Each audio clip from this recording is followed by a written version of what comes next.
Hello students, my self Sanjay Kumar, chemistry lecturer. आप सभी का केमिस्ट्री अपनी अपनी चैनल में हार्दिक स्वागत है। तो स्टूडेंट्स, इससे जो पीछे का लेक्चर था उसमें अपन ने पढ़ा था स्टेबिलिटी ऑफ एल्किन। एल्किन की स्टेबिलिटी अपने अल्फा हाइड्रोजन की संख्या के आधार पर देख रहे थे। उसमें अपन ने एक एग्जाम्पल पढ़ लिया था। इसी तरीके से अपन एग्जाम्पल्स की अगर बात करें जिसमें अपन एल्किन की रिस्पेक्टिवली क्या करेंगे, स्टेबिलिटी को चेक करेंगे, हाइपर कॉन्जुगेशन को काम में लेके और अल्फा हाइड्रोजन काउंट करके उस एल्किन की स्टेबिलिटी को बताएंगे।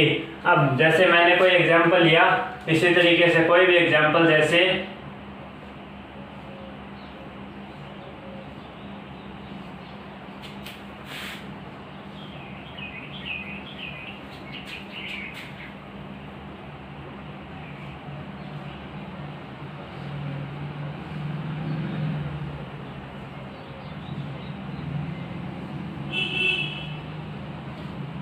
इसमें अपने इस एग्जांपल में क्या पूछ ले, स्टेबिलिटी का ऑर्डर बताओ। स्टेबिलिटी किसकी ज़्यादा होगी, किस एल्किन की स्टेबिलिटी ज़्यादा है और किस एल्किन की स्टेबिलिटी कम है। तो इसके अगर मैं इस क्वेश्चन को स्टार्ट करने से पहले अपने को क्या चेक करना है कि जो स्टेबिलिटी पूछ रहा है वो किसकी पूछ रहा है, एल्किन की। एल्किन की स्टेबिलिटी अपने को पूछ रहा है। मैंने क्या कहा, जब एल्किन की स्टेबिलिटी पूछी जाती है तो एल्किन की स्टेबिलिटी में सबसे पहले क्या देखा जाता है, एल्किन का टाइप क्या है, एल्किन कौन सी है। एल्किन के टाइप में अगर मैं बात करूं तो या तो क्या होगी वो कॉन्जुगेटेड या क्या होगी नॉन कॉन्जुगेटेड। या तो एल्किन कैसी होगी, कॉन्जुगेटेड या नॉन कॉन्जुगेटेड, या तो होगी संयुग्मी या होगी असंयुग्मी। तो मैंने बताया था कि इन दोनों में कंपैरेटिवली अगर मैं बात करूं, संयुग्मी और असंयुग्मी स्थायित्व किसका ज्यादा होता है, संयुग्मी एल्किन का स्थायित्व ज्यादा होता है असंयुग्मी से। अगर दोनों में अगर मैं बात करूं तो अल्फा हाइड्रोजन की संख्या बढ़ने से क्या होता है, रिस्पेक्टिवली इनकी स्टेबिलिटी भी बढ़ती है। तो सबसे पहले अपन क्या चेक करेंगे, कॉन्जुगेट है या नॉन कॉन्जुगेट। तो ये सभी क्या है, डबल बॉन्ड एक है, डबल बॉन्ड एक है, किसी एक एकल बंध के द्वारा, एकल सिंगल बंध के द्वारा क्या नहीं हो रहे, जहाँ पे दो डबल बॉन्ड हो और वो सिंगल बंध के द्वारा सेपरेट हो रहे हो, उस एल्किन को अपन क्या बोलते हैं, कॉन्जुगेट। ऐसी कंडीशन अपने को इस क्वेश्चन में नहीं दिख रही। इसका मतलब ये जो एल्किन दी गई है ये एल्किन क्या है, सभी non conjugated. Non conjugated alkene अपने को क्या है क्वेश्चन में दी गई है। तो नॉन कॉन्जुगेटेड एल्किन के लिए सबसे पहले अपन क्या चेक करेंगे, इसमें अल्फा हाइड्रोजन की संख्या, अल्फा हाइड्रोजन कितने हैं उस बेस पर अपन इसकी स्टेबिलिटी को चेक करेंगे। तो इस एल्किन में इस फर्स्ट कंपाउंड की बात कर रहा हूँ, यहाँ पे अगर अल्फा हाइड्रोजन की संख्या चेक करूँ तो ये जो ग्रुप है इसके जस्ट पास वाला कार्बन दोनों साइड भी नहीं है, कोई भी कार्बन अल्फा कार्बन नहीं है, तो अल्फा हाइड्रोजन भी नहीं होगा। तो यहाँ पे अल्फा हाइड्रोजन की संख्या कितनी हुई, 0। इस ग्रुप के जस्ट पास वाला कार्बन अल्फा कार्बन होगा जिसपे हाइड्रोजन की संख्या अल्फा हाइड्रोजन। तो यहाँ पे अल्फा हाइड्रोजन की संख्या कितनी होगी, 3। यहाँ पे 3 अल्फा हाइड्रोजन। अगर इसकी बात करूँ तो ये अल्फा कार्बन, ये अल्फा कार्बन, तो यहाँ पे अल्फा कार्बन पर अल्फा हाइड्रोजन की संख्या कितनी है, 3 + 3 6। इसी तरीके से अगर मैं बात करूँ यहाँ पे ये कंपाउंड अपने इस अल्फा पोजीशन पर, ये अपनी क्या है अल्फा पोजीशन, इस पे अल्फा हाइड्रोजन की संख्या कितनी हुई, 3 और 3 6। इसी तरीके से यहाँ पे अगर मैं बात करूँ ये अल्फा पोजीशन, ये अल्फा पोजीशन, अल्फा हाइड्रोजन कितने हो गए, 6। तो ये अपन ने कंपैरेटिवली बात की कि एल्किन में अल्फा हाइड्रोजन की संख्या के आधार पर अपन उसकी स्टेबिलिटी को चेक करेंगे। अब बात आती है इसकी स्टेबिलिटी की। तो अल्फा हाइड्रोजन जहाँ पे ज्यादा होगा उस इस नॉन कॉन्जुगेटेड एल्किन की स्टेबिलिटी उतनी ही ज्यादा होगी। तो यहाँ पे अल्फा हाइड्रोजन की संख्या कितनी है, 6 6 और 6। तीनों में क्या है, तीनों कंपाउंड्स में अल्फा हाइड्रोजन की संख्या क्या है, सेम है। तीनों में अल्फा हाइड्रोजन की संख्या सेम है। मैंने क्या कहा, जब अल्फा हाइड्रोजन की संख्या किसी नॉन कॉन्जुगेट या असंयुग्मी एल्किन में अल्फा हाइड्रोजन की संख्या सेम हो तो क्या करते हैं अपन, क्या चेक करते हैं उसके बाद कि वो नॉन कॉन्जुगेट या असंयुग्मी एल्किन क्या होनी चाहिए, अनसिमेट्रिकल या असममित। असममित एल्किन ज्यादा स्थायी होती है किससे, सममित एल्किन से। सममित असम्मित एल्कीन ज्यादा स्थायी होगी सम्मित एल्कीन से। कब होगी? जब अल्फा हाइड्रोजन की संख्या उसमें क्या हो? सेम हो। तो यहाँ पे अल्फा हाइड्रोजन की संख्या सेम है। तो अगर मैं बात करूं असम्मित एल्कीन की, इसमें असम्मित एल्कीन कौन सी है? ध्यान से देखिएगा। एक तो मैंने कोई एल्कीन लिखी, मैं इस एल्कीन की बात कर रहा हूँ। एक तो ये एल्कीन, एक तो ये ट्रांसफॉर्म, एक ये सिस फॉर्म। इसकी मैं बात कर रहा हूँ CH3 CH double bond CH CH3। अगर इसकी मैं बात करूँ, इधर भी CH3 इधर भी CH3, लेफ्ट और राइट दोनों में क्या है? सेम ग्रुप है। इसको क्या बोलेंगे?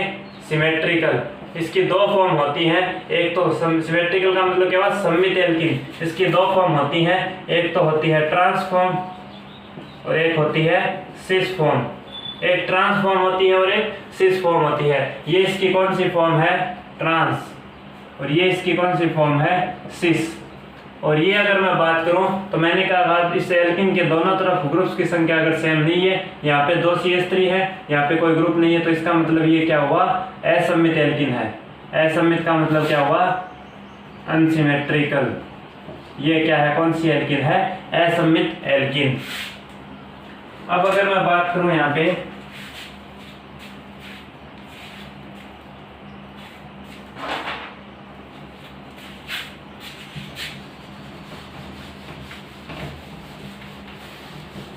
तो ये कौन सी एल्कीन हो गई? असम्मित एल्कीन। अब अगर मैं बात करूं तो क्या होगा? ध्यान से देखिएगा। मैंने क्या कहा कि जब अल्फा हाइड्रोजन की संख्या सेम हो तो असम्मित एल्कीन ज्यादा स्टेबल होती है। असम्मित एल्कीन यहाँ पे कौन सी है? Unsymmetrical alkene, first, second, third और फोर्थ कंपाउंड। तो कंपैरेटिवली अगर मैं बात करूं तो फोर्थ कंपाउंड सबसे ज्यादा स्टेबल होगा। इसके बाद अगर मैं बात करूं असम्मित के बाद सम्मित एल्कीन। सम्मित एल्कीन क्या होती है? ज्यादा स्टेबल होती है। सम्मित में दो तरीके की एल्कीन होती है, एक तो ट्रांस, एक होती है सिस। इन दोनों की मैं बात करूं तो ट्रांस एल्कीन ज्यादा स्टेबल होती है किससे? सिस एल्कीन से। अब अगर मैं असम्मित एल्कीन के बाद सम्मित एल्कीन को चेक करूंगा, सम्मित एल्कीन में अगर दो फॉर्म है ट्रांस और सिस, ये दोनों क्या है? सिमेट्रिकल एल्कीन, जिसमें कंपैरेटिवली अगर बात करें तो ट्रांस एल्कीन ज्यादा स्टेबल होती है कंपैरेटिवली सिस। तो थर्ड कंपाउंड, उसके बाद कौन सा कंपाउंड आएगा? थर्ड, जो ट्रांस है। उसके बाद अगर मैं बात करूं तो फिफ्थ कंपाउंड, क्योंकि वो क्या है? सिस, और अल्फा हाइड्रोजन की संख्या ज्यादा है। अब इन दोनों कंपाउंड्स की बात आती है तो मैंने क्या कहा? जब अल्फा हाइड्रोजन की संख्या ज्यादा है, उस एल्कीन की स्टेबिलिटी ज्यादा होगी। तो फिर उसके बाद क्या होगा? सेकंड कंपाउंड, और उसके बाद फर्स्ट कंपाउंड की स्टेबिलिटी सबसे कम। इस तरीके से एल्कीन की स्टेबिलिटी की रिस्पेक्टिवली चेक की जाती है। तो ये हो गया एल्कीन की स्टेबिलिटी अल्फा हाइड्रोजन की संख्या के आधार पर कैसे चेक की जाती है। अब क्वेश्चन में कई बार एल्कीन की स्टेबिलिटी ना पूछ के अपने को हाइड्रोजनीकरण की उष्मा पूछ लेता है, हीट ऑफ हाइड्रोजनेशन। उसका बेसिकली मीनिंग क्या होगा? उसको अपन एल्कीन की स्टेबिलिटी से जोड़ेंगे, उसको ध्यान से समझिएगा। कई बार क्वेश्चन में क्या पूछता है? एल्कीन की स्टेबिलिटी नहीं देके क्या पूछेगा? हाइड्रोजनीकरण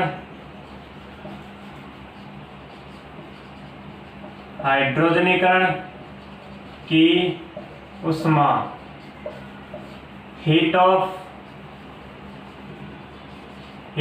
हाइड्रोजनेशन पूछ लेता है। अपने को कुछ एग्जांपल दे देगा जिसमें अपने को क्या पूछेगा? हीट ऑफ हाइड्रोजनेशन का ऑर्डर बताओ। इसको अपन इजीली याद रखने के लिए इसको एल्कीन की स्टेबिलिटी से याद रखते हैं। कैसे करते हैं? सबसे पहले बात आती है हाइड्रोजनीकरण की उष्मा का बेसिकली मीनिंग क्या है, किसको बोलते हैं हाइड्रोजनीकरण की उष्मा। तो जब मैं बात करूं, जब किसी एल्कीन पर हाइड्रोजनीकरण की उष्मा क्या होती है?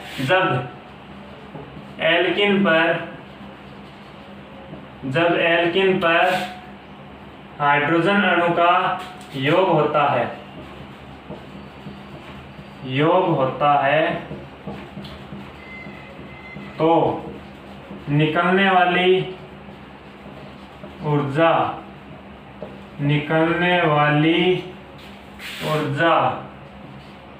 क्या कहलाती है?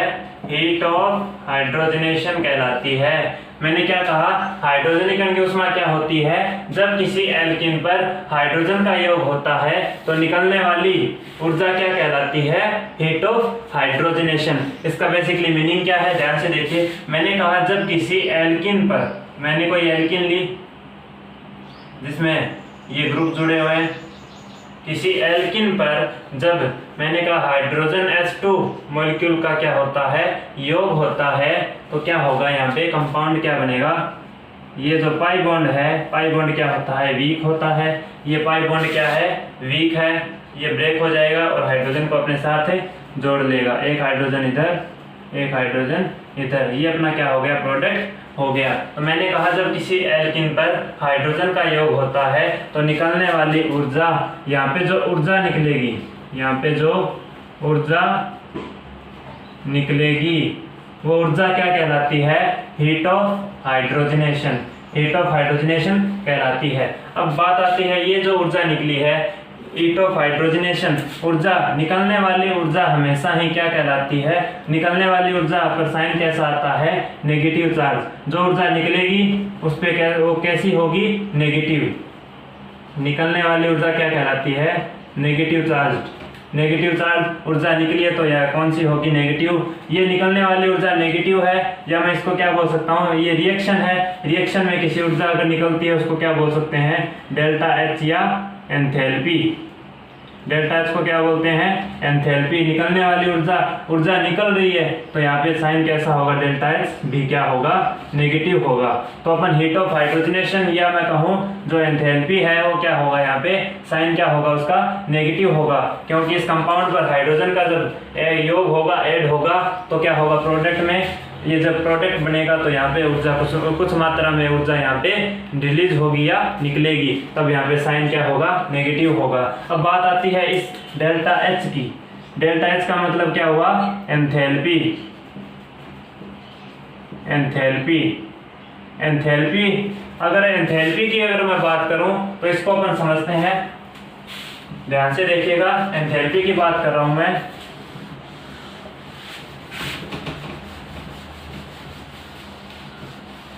तो मैंने क्या कहा, जब हीट ऑफ हाइड्रोजनेशन में क्या हुआ, जब हाइड्रोजन का योग होता है किसी कंपाउंड या एल्कीन पर, तो निकलने वाली ऊर्जा क्या कहलाती है, हाइड्रोजनीकरण की ऊष्मा, डेल्टा H। एनर्जी क्या हो रही है, रिलीज हो रही है, निकल रही है। इसका मतलब क्या हुआ, इस पे कैसा चार्ज है, नेगेटिव चार्ज। ऊर्जा निकल रही है तो यहाँ पे एंथैल्पी भी क्या होगी, नेगेटिव होगी। एंथैल्पी क्या है, डेल्टा H। डेल्टा H को अपन कैसे रिप्रेजेंट करेंगे, देखना। डेल्टा H का बेसिकली मीनिंग क्या है उसको ध्यान से समझिएगा। तो डेल्टा H एंथैल्पी में परिवर्तन, तो delta H product minus delta H reactant को अपन क्या बोलते हैं, बेसिकली डेल्टा H या एंथैल्पी में परिवर्तन इसको बोलते हैं। तो जो प्रोडक्ट की एंथैल्पी है उसमें अगर मैं क्या कर दूं, रिएक्टेंट की एंथैल्पी अगर को माइनस कर दूं या घटा दूं उसमें से, तो क्या अपने को क्या बचेगी, डेल्टा H एंथैल्पी में परिवर्तन बचेगा। तो अगर मैं बात करूं यहाँ पे डेल्टा H नेगेटिव है, ऊर्जा निकली थी, तो डेल्टा H नेगेटिव होने का मतलब यहाँ पे अगर मैं किसका मान बढ़ा दूं, जब यहाँ पे क्या होगा, डेल्टा H नेगेटिव होगा। तो ध्यान से देखिएगा, यहाँ पे अपने को क्या करना है, डेल्टा H नेगेटिव करना है। तो अगर मैं बात करूं, अगर डेल्टा H प्रोडक्ट की, अगर डेल्टा H प्रोडक्ट की जो एंथैल्पी या ऊर्जा है ऊष्मा है, अगर मैं उसको बढ़ा दूं और इसको कम कर दूं, तब तो क्या होगा, ज्यादा में से कम घटेगा। इसका मतलब डेल्टा H पॉजिटिव होगा। अपने को क्या चाहिए, नेगेटिव। तो डेल्टा H जो रिएक्टेंट की अगर एनर्जी को मैं बढ़ा देता हूँ, अगर प्रोडक्ट की एनर्जी को क्या कर देता हूँ, कम कर देता हूँ, तो रिएक्टेंट की एनर्जी बढ़ने से और प्रोडक्ट की एनर्जी कम होने से, तो कम में से ज्यादा घटेगा, तो यहाँ पे जो वैल्यू आएगी वो क्या आएगी, नेगेटिव आएगी। नेगेटिव होने का मतलब क्या हुआ, एंथैल्पी जो इसमें ऊष्मा का रिलीज हो रहा है, ऊष्मा क्या हो रही है, निकल रही है। तो अपने को क्या चाहिए, इस रिएक्टेंट की ऊष्मा या ऊर्जा क्या चाहिए, ज्यादा चाहिए, और प्रोडक्ट की ऊष्मा क्या चाहिए, कम चाहिए। इस तरीके की रिएक्शन में अगर डेल्टा H नेगेटिव होती है तो उसको कौन सी रिएक्शन बोलते हैं, ऊष्मा क्षेपी। ऊष्मा क्षेपी, या उसको मैं क्या कहूँ, एक्सोथर्मिक रिएक्शन कहलाती हैं। एक्सोथर्मिक का बेसिकली मीनिंग क्या है, जिसमें ऊर्जा रिलीज हो रही हो, बाहर से एनर्जी की आवश्यकता अपने को नहीं हो रही। तो ऊष्माक्षेपी का अगर मैं ग्राफ की बात करूं तो ग्राफ में क्या होता है, अपने को क्या चाहिए, ग्राफ की अगर मैं बात करूं, इधर क्या होगी अभिक्रिया, इधर क्या हो रही है अभिक्रिया, और इधर क्या होगा एनर्जी। एनर्जी और अभिक्रिया में अगर मैं अभिक्रिया की दर में अगर मैं ग्राफ बनाऊं तो अपने को क्या चाहिए, डेल्टा एच नेगेटिव चाहिए। नेगेटिव का मतलब क्या हुआ, डेल्टा एच जो रिएक्टेंट की है, रिएक्टेंट की क्या चाहिए एनर्जी अपने को ज्यादा चाहिए, ये क्या है रिएक्टेंट। और अगर मैं प्रोडक्ट की बात करूं, प्रोडक्ट की डेल्टा एच क्या है यहाँ पे कम है, तो डेल्टा एच कम होने से यहाँ पे अगर रिएक्टेंट की ज्यादा है और प्रोडक्ट की क्या है कम, ये अपना क्या है प्रोडक्ट। तो इसमें से ग्राफ में से पता लग रहा है कि रिएक्टेंट की जो एनर्जी है वो क्या है प्रोडक्ट से ज्यादा है। यहाँ पे प्रोडक्ट की एनर्जी ये होगी और रिएक्टेंट की एनर्जी ये होगी। तो यहाँ पे रिएक्टेंट की एनर्जी ज्यादा है, प्रोडक्ट की कम है, इसलिए ये जो ओवरऑल है, ये जो डेल्टा एच, यहाँ पे जो डेल्टा एच है इसमें जो डिफरेंस आएगा प्रोडक्ट माइनस रिएक्टेंट, वो क्या होगा नेगेटिव होगा। नेगेटिव का मतलब यहाँ पे एनर्जी रिलीज होगी। तो ये जो ग्राफ है ये ऊष्माक्षेपी या एक्सोथर्मिक प्रोसेस का होता है। इसको मैंने हीट ऑफ हाइड्रोजनेशन से जोड़ा। अब बात करते हैं एल्किन की स्टेबिलिटी से। ये एल्किन की स्टेबिलिटी पर कैसे डिपेंड करेगी, हीट ऑफ हाइड्रोजनेशन एल्किन की स्टेबिलिटी पर कैसे डिपेंड करेगी।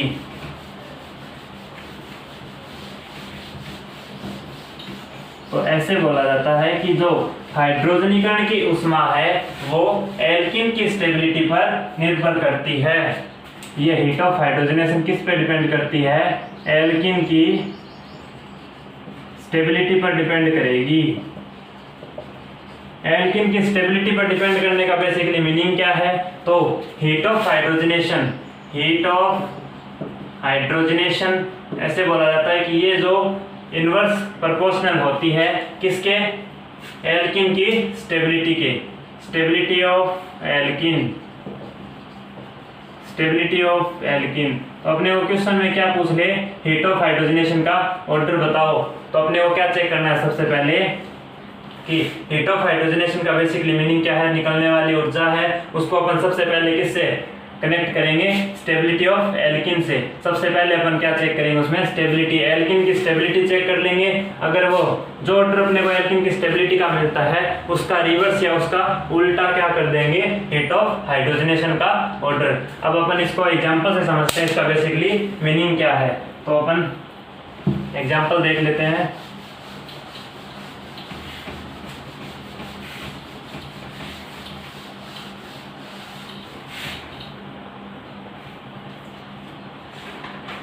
एग्जाम्पल देख रहे हैं, ध्यान से देखना। जैसे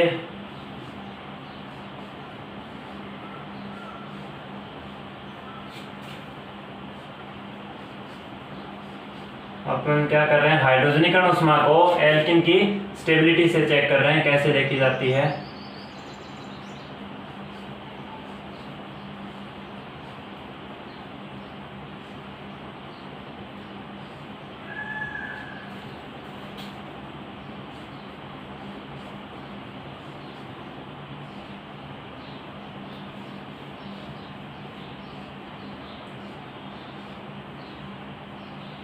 अपने को क्या पूछ ले, ये एग्जांपल दे दे, इसमें क्या पूछ ले अपने को, हीट ऑफ हाइड्रोजनेशन या हाइड्रोजनीकरण की ऊष्मा का ऑर्डर पूछ ले।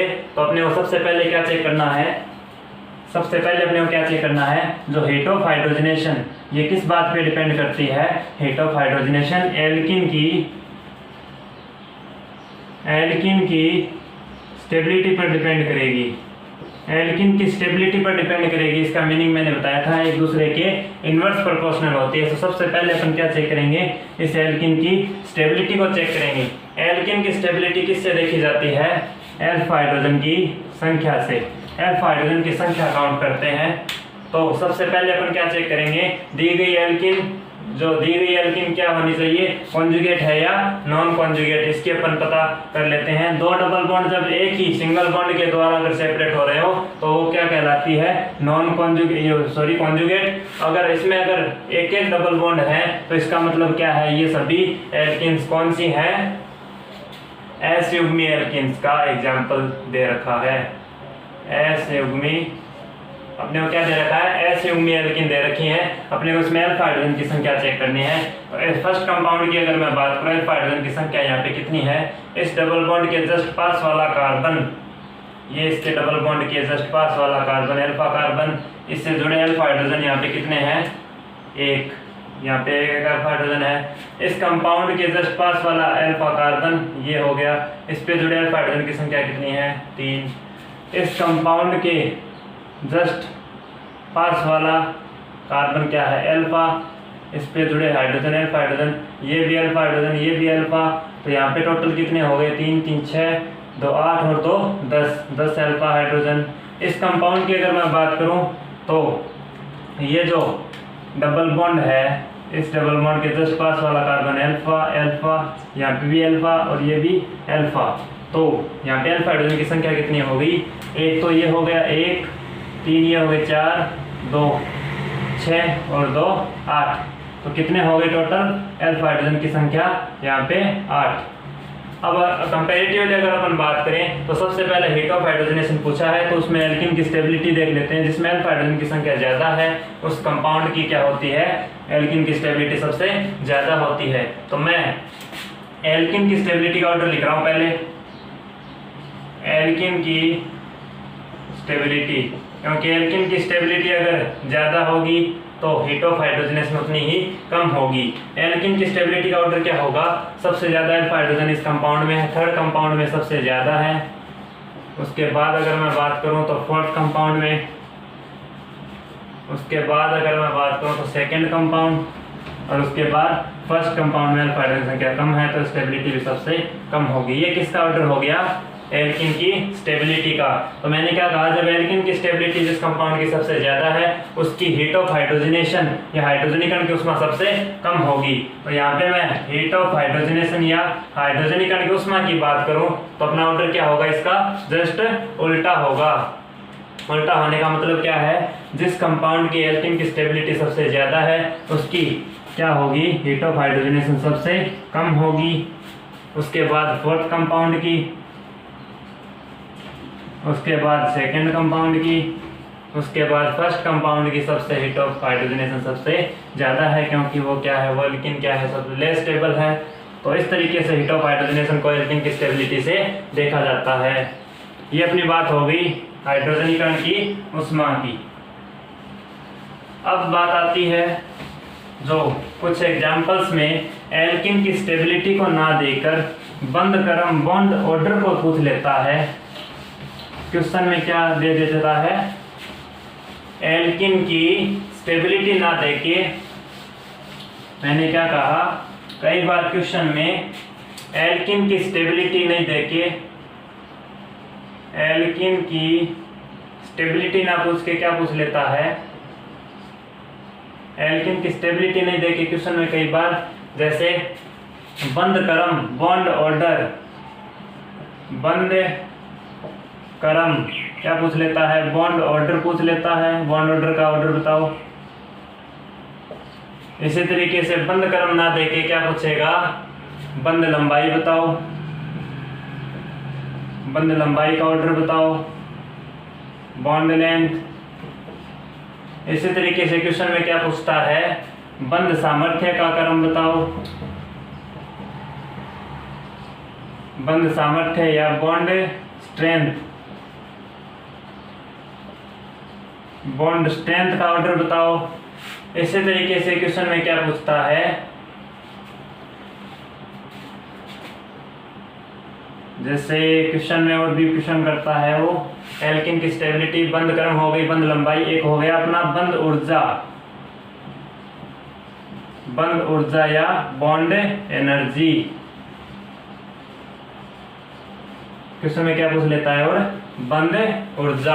इस तरीके से क्वेश्चन में अपने को एल्किन की स्टेबिलिटी से इसको जोड़कर पूछ लेता है। तो एल्किन की स्टेबिलिटी, ये जो एल्किन की स्टेबिलिटी ये क्या होती है, इनकी अगर मैं कंपैरेटिवली बात करूं, इनकी एक साथ बात कर लेते हैं। तो एल्किन की स्टेबिलिटी बंद क्रम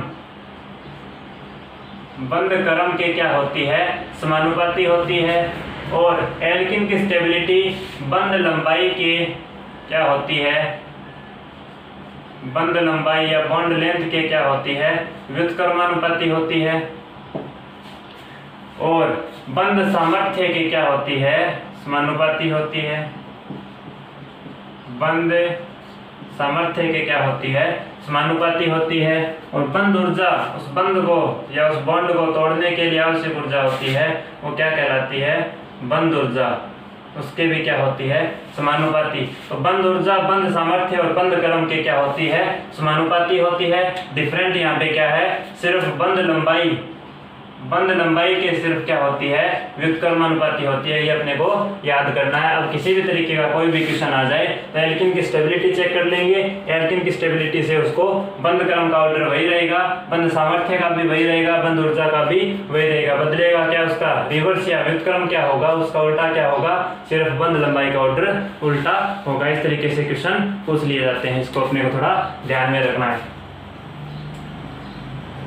तो ये अपनी एल्किन की स्टेबिलिटी यहाँ पे कंप्लीट हो गई। अपने हाइपर कॉन्जुगेशन को काम में लेके एल्किन की स्टेबिलिटी को चेक कर लिया। अल्फा हाइड्रोजन की संख्या के आधार पर एक दूसरे को कोरिलेट या उसकी सापेक्ष अपने बात कर ली। इस तरीके से क्वेश्चन पूछे जाते हैं।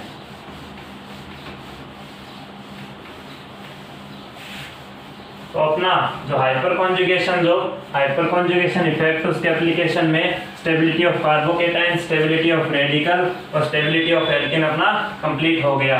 अब एक छोटा सा इसका अनुप्रयोग हो रहा है हाइपर कॉन्जुगेशन से अपन और क्या बता सकते हैं, इसकी मैं थोड़ी सी और बात कर लें। इसके बाद अपने हाइपर कॉन्जुगेशन कंप्लीट हो जाएगा। उसके बाद अपना जो टॉपिक रहेगा वो रहेगा अनुनाद, रेजोनेंस। अब मैं बात कर रहा हूँ हाइपर कॉन्जुगेशन में एक छोटा सा एप्लीकेशन हो रहा है, जो बेंजीन या एरोमेटिक कंपाउंड जो अपने क्या देते हैं, इलेक्ट्रॉन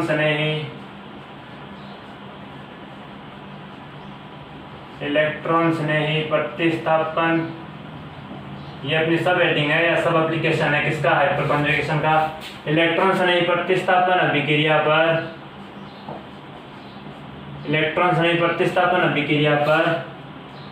अतिसंयुग्मन प्रभाव,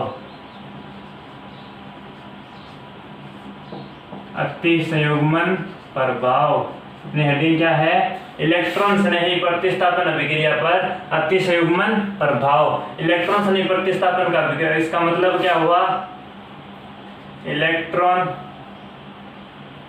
electrophilic substitution reaction, ESR reaction या इलेक्ट्रॉन स्नेही प्रतिस्थापन का मतलब क्या है, ऐसी रिएक्शन ये कौन से कंपाउंड देते हैं, एरोमेटिक कंपाउंड का क्या है, मेन कैरेक्टर है। ये कौन से कंपाउंड देते हैं, एरोमेटिक कंपाउंड कौन से रिएक्शन देते हैं, इलेक्ट्रॉन स्नेही प्रतिस्थापन अभिक्रिया पर। अगर मैं अतिसंयुग्मन प्रभाव का इस पे क्या इफेक्ट पड़ेगा, इस एरोमेटिसिटी पर क्या प्रभाव पड़ेगा, उसकी थोड़ी चर्चा कर लेता हूं।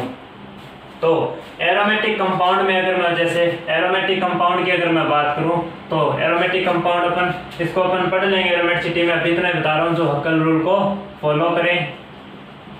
हक्कल रूल का मतलब क्या हुआ, 4n+2 पाई इलेक्ट्रॉन सिस्टम।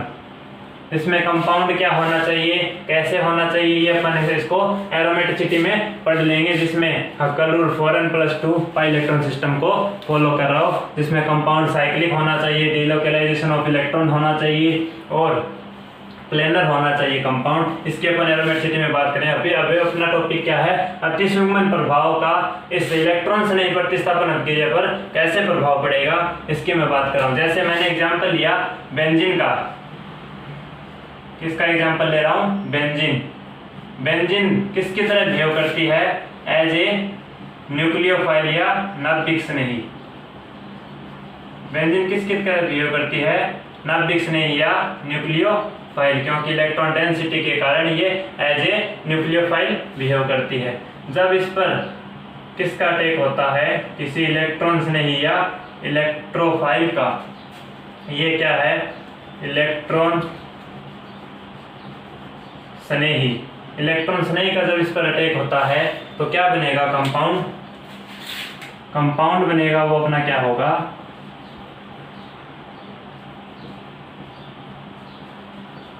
ये अपना कंपाउंड बनेगा जिसमें क्या होगा, इलेक्ट्रोफाइल या इलेक्ट्रॉन स्नेही का किस पर ऐड हो जाना, नाभिक स्नेही पर ऐड हो जाना, और एक इलेक्ट्रोफाइल का यहाँ से निकलना -OH+।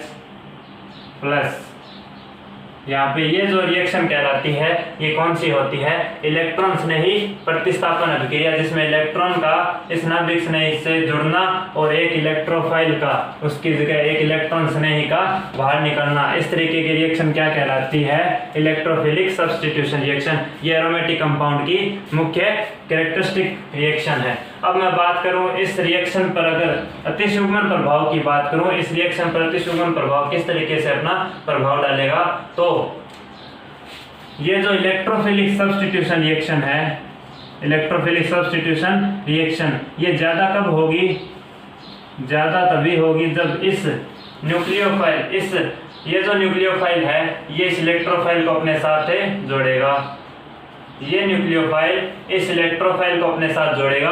तो यह क्या, मैं इस कंसेप्ट से ये बोल सकता हूँ क्या, कि ये जो नाभिक स्नेही या न्यूक्लियोफाइल है इसकी जो नाभिक स्नेहिता या न्यूक्लियोफिलिसिटी क्या होनी चाहिए, ज्यादा होनी चाहिए। न्यूक्लियोफिलिसिटी या नाभिक स्नेहिता ज्यादा होनी चाहिए, नाभिक स्नेहिता, नाभिक स्नेहिता ज्यादा होने का मतलब क्या है, इस बेंजीन की बात करो, ये न्यूक्लियोफाइल की तरह बिहेव करती है। अगर इसकी किसी भी तरीके से अगर न्यूक्लियोफिलिसिटी या नाभिक स्नेहिता बढ़ा दी जाए तो ये इलेक्ट्रोफिलिक सब्स्टिट्यूशन रिएक्शन या इलेक्ट्रॉन स्नेही प्रतिस्थापन अभिक्रिया भी ज्यादा होगी। कैसे होगी, अब ध्यान से देखिएगा इसको अपन। सबसे पहले तो अपन इसको क्या चेक करेंगे, इसकी नाभिक स्नेहिता किस तरीके से बढ़ेगी और उस पर अतिशुग्मन प्रभाव का क्या प्रभाव पड़ेगा। तो ये तो रिएक्शन होगी इलेक्ट्रॉन स्नेही प्रतिस्थापन अभिक्रिया। अब मैं बात कर रहा हूँ यहाँ पे इसकी, अपने को क्या करना है, न्यूक्लियोफिलिसिटी बढ़ानी है, इसकी नाभिक स्नेहिता बढ़ानी है इस एरोमेटिक कंपाउंड की, जिसके कारण ये इलेक्ट्रोफिलिक सब्स्टिट्यूशन रिएक्शन भी ज्यादा हो। इस पर हाइपरकॉन्जुगेशन का क्या प्रभाव होगा उसको ध्यान से समझिएगा। जैसे इसको मैं एग्जांपल से समझा रहा हूँ, एग्जांपल से इजीली समझ आएगा। एग्जांपल की बात कर रहा हूँ, एग्जांपल में देखिएगा, जैसे ये अपनी बेंजीन, इस पर CH3 ग्रुप, ये अपनी बेंजीन, इस पर मैं लगा दूं CH2CH3 एथिल ग्रुप। इसी तरीके से ये अपनी बेंजीन, इस पे लगा दूं आइसोप्रोपिल ग्रुप। इसी तरीके से मैं क्या करूं, ये अपनी बेंजीन, इस पे क्या लगा दूं, टर्सरी ब्यूटिल ग्रुप। अपने को क्या पूछ ले इसमें कि इलेक्ट्रोफिलिक सब्स्टिट्यूशन रिएक्शन या इलेक्ट्रॉन स्नेही प्रतिस्थापन अभिक्रिया कौन सा कंपाउंड इजीली देगा। तो ध्यान से देखिएगा, अपने को क्या चेक करना है, सबसे पहले इलेक्ट्रोफिलिक सब्स्टिट्यूशन रिएक्शन का मतलब जिसमें एरोमेटिक कंपाउंड जो एज ए न्यूक्लियोफाइल बिहेव करेगा, उस पर किसी इलेक्ट्रॉन स्नेही या इलेक्ट्रोफाइल का अटैक होगा। तो मैंने क्या कहा, नाभिक स्नेहिता, नाभिक स्नेहिता अगर ज्यादा होगी एरोमेटिक कंपाउंड की, एरोमेटिक कंपाउंड की नाभिक स्नेहिता ज्यादा होने से उसमें इलेक्ट्रोफिलिक सब्स्टिट्यूशन रिएक्शन भी ज्यादा होगी। तो अब अगर मैं अतिशुग्मन प्रभाव का इस पे क्या इफेक्ट होगा उसकी मैं बात कर रहा हूँ। इलेक्ट्रोफिलिक हाइपरकॉन्जुगेशन का मतलब क्या हुआ, अल्फा हाइड्रोजन चेक करने हैं। सबसे पहले अपने को इस हाइपरकॉन्जुगेशन को यहाँ पे काम में लेना है। हाइपरकॉन्जुगेशन के आधार पर अगर मैं बात करूँ तो अल्फा हाइड्रोजन की संख्या, अगर इस कंपाउंड, ये जो अपनी बेंजीन रिंग है, इसके जस्ट पास वाला कार्बन अगर मैं बात करूं, एरोमेटिक कंपाउंड के जस्ट पास वाला कार्बन क्या कहलाता है, अल्फा कार्बन। ये अल्फा कार्बन, इससे जुड़े अल्फा हाइड्रोजन, यहाँ पे अल्फा हाइड्रोजन की संख्या कितनी है, 3। यहाँ पे अल्फा हाइड्रोजन की संख्या CH3 ग्रुप होने के कारण 3 है। अगर इस कंपाउंड की अगर मैं बात करूं, यहाँ पे अल्फा हाइड्रोजन की संख्या कितनी है, 2। यहाँ पे इस कंपाउंड की अगर मैं बात करूं तो यहाँ पे इस कंपाउंड के जस्ट पास वाला कार्बन अल्फा कार्बन इससे जुड़े अल्फा हाइड्रोजन यहाँ पे कितने हैं, 1। इसी तरीके से इस कंपाउंड के जस्ट पास वाला कार्बन अल्फा कार्बन, यहाँ पे कोई भी अल्फा हाइड्रोजन नहीं है, यहाँ पे इस कार्बन के पास अल्फा हाइड्रोजन नहीं है, तो यहाँ पे अल्फा हाइड्रोजन की संख्या 0 होगी। तो जितने ज़्यादा अल्फा हाइड्रोजन होंगे, अगर अल्फा हाइड्रोजन की संख्या जितनी ज़्यादा होगी, उस कंपाउंड की क्या होगा, उस कंपाउंड की जो न्यूक्लियोफिलिसिटी या मैं क्या कह सकता हूँ, नाभिक स्नेहिता भी ज़्यादा होगी, नाभिक स्नेहिता उतनी ही ज़्यादा होगी। तो किसी कंपाउंड पर अल्फा हाइड्रोजन की संख्या जितनी ज़्यादा होगी, उस कंपाउंड में नाभिक स्नेहिता, उस एरोमेटिक कंपाउंड की नाभिक स्नेहिता भी ज़्यादा होगी। नाभिक स्नेहिता यहाँ पे ज़्यादा, अल्फा हाइड्रोजन की संख्या सबसे ज़्यादा कितनी है, 3 है। तो यहाँ पे अल्फा हाइड्रोजन की संख्या ज़्यादा है तो हाइपर कॉन्जुगेशन भी ज़्यादा होगा, जिसके कारण इस कंपाउंड की जो नाभिक स्नेहिता है, नाभिक स्नेहिता का मतलब इजीली किसी इलेक्ट्रोफाइल के साथ जुड़ने की टेंडेंसी, किसी इलेक्ट्रोफाइल के साथ इजीली जुड़ने की टेंडेंसी वो क्या हो जाएगी, इजीली हो जाएगी, जो इजीली रिएक्शन करके क्या देगा, इलेक्ट्रॉन स्नेही प्रतिस्थापन अभिक्रिया। तो अपने को क्या पूछा है, इलेक्ट्रॉन स्नेही प्रतिस्थापन अभिक्रिया का ऑर्डर पूछा है। तो सबसे ज्यादा किसकी होगी, फर्स्ट। तो सबसे ज्यादा किसका होगा, फर्स्ट, उसके बाद सेकेंड कंपाउंड का, उसके बाद अगर मैं बात करूं तो थर्ड कंपाउंड, और उसके बाद अगर मैं बात करूं तो फोर्थ कंपाउंड।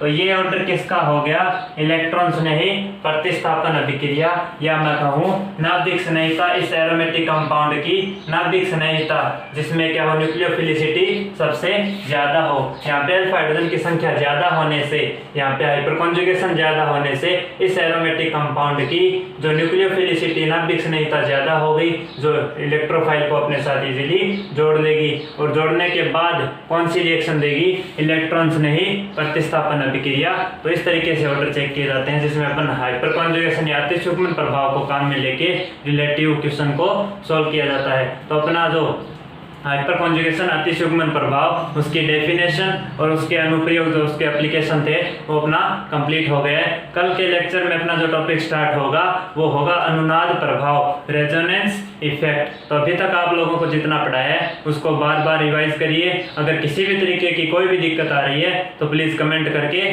ज़रूर बताएं। Thank you.